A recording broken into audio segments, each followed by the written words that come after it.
Hey there, Jed Coburness here from jedcoburness.com, and welcome to Talk Therapy. It's just a tool that I use to clear the mind and talk things out and get into the moment. And this would make a ton of people feel uncomfortable if you just hit record and just start talking. But that's the fun part. Try it. I challenge you. Anybody who's listening, just give this a freaking shot. Give it a go. So next week is my birthday. I'm turning 36, but it doesn't matter, really. The number doesn't matter. To me, it doesn't matter at all. It used to. I'm like, oh no, my life, whatever. But yeah, it doesn't really matter.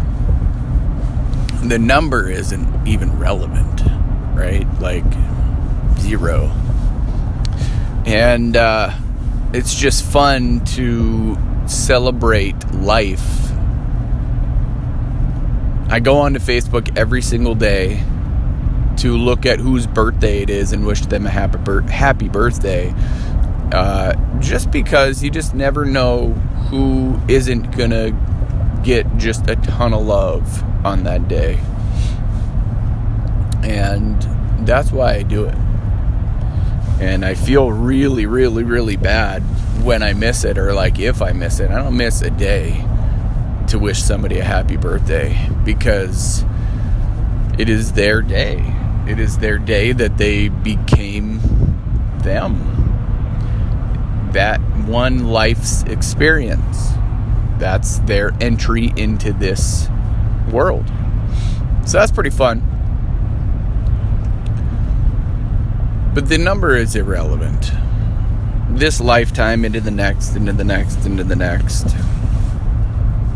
In the previous lifetimes, if you will. Because there can't be just this one life.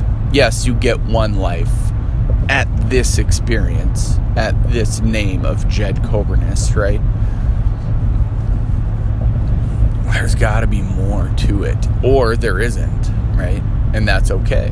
Like the duality, like taking part in both parts, the form and the formless.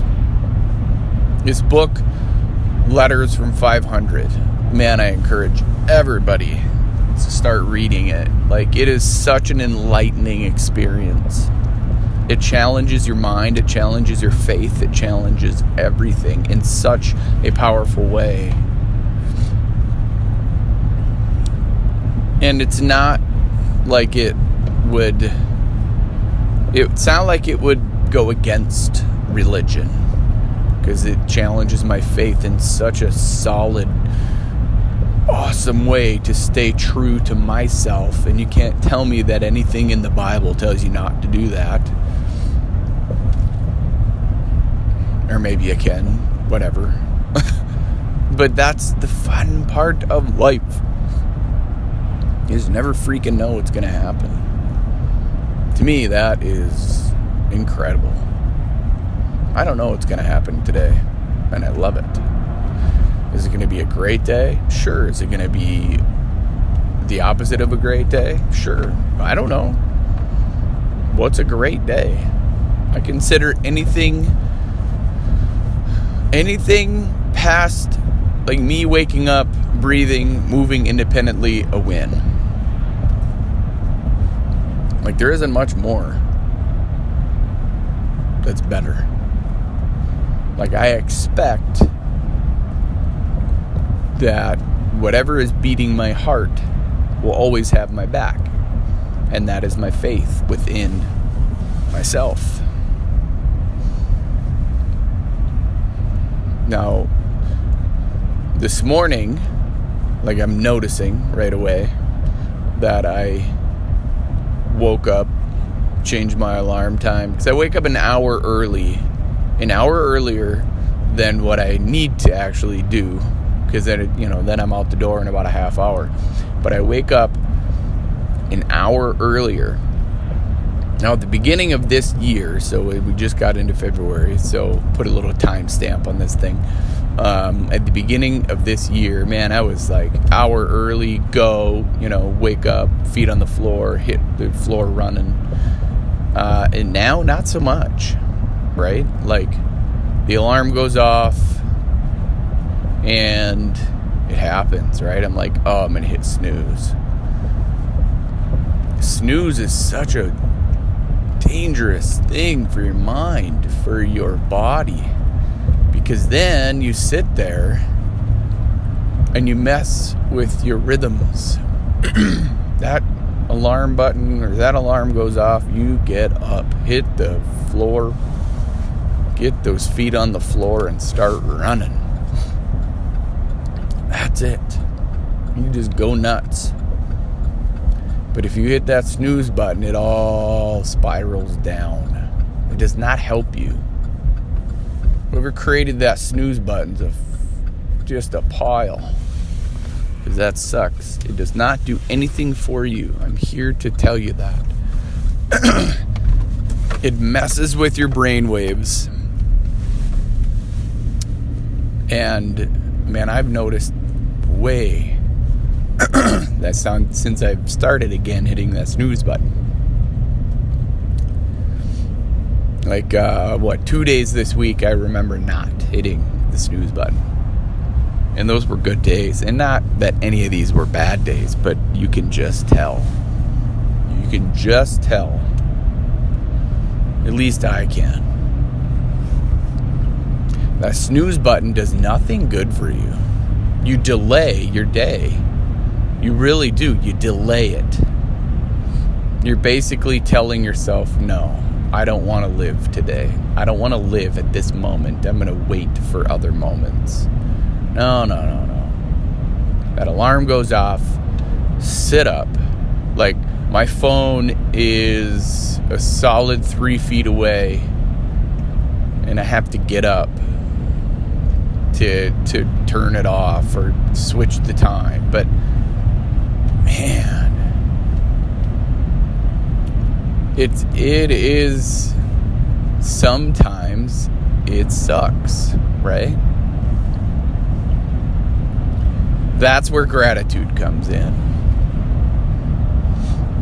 and forgiveness and love for yourself. That's where I just move on, right? Somebody would be like, oh man, hit the snooze. They're like, I feel like shit today. And that whole day would be ruined. The whole day would be ruined because your thought patterns. Reading in this Letters from 500 book, the third book is called Amen. And he's walking up this hill with 2 other people. It's way more than that, but let's just call it that. And he can sense their thoughts they're not even thinking anything. Like, they are just in the moment and just loving that moment as they walk up this hill.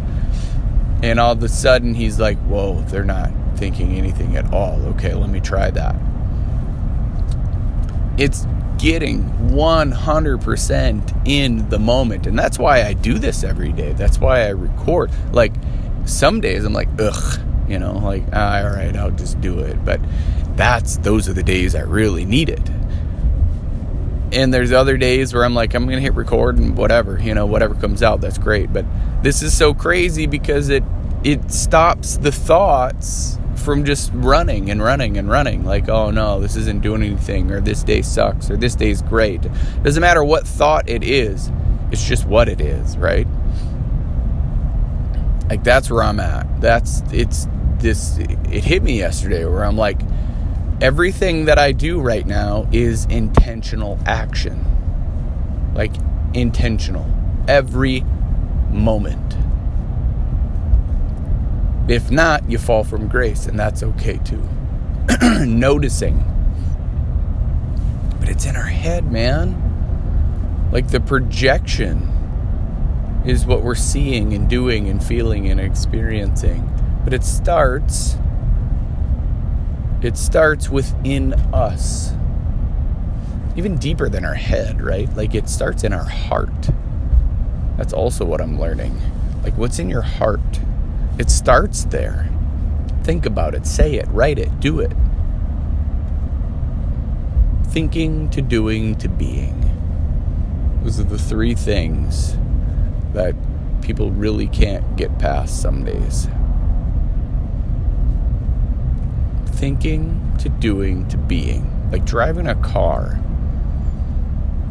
Like if you just know how to drive a car or a truck or whatever, knowing how to drive, then it doesn't matter.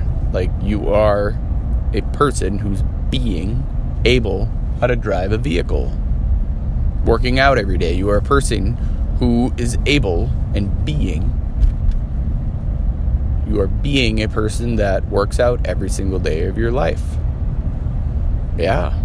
Doesn't matter the intensity. The intensity of a workout matters zero in the long game. It doesn't. If you work out every single day, the intensity does not matter. The other part of a workout that so many people overlook is the side effects that you get from it. Like, it just happens. Just happens to be that when you work out on a consistent basis,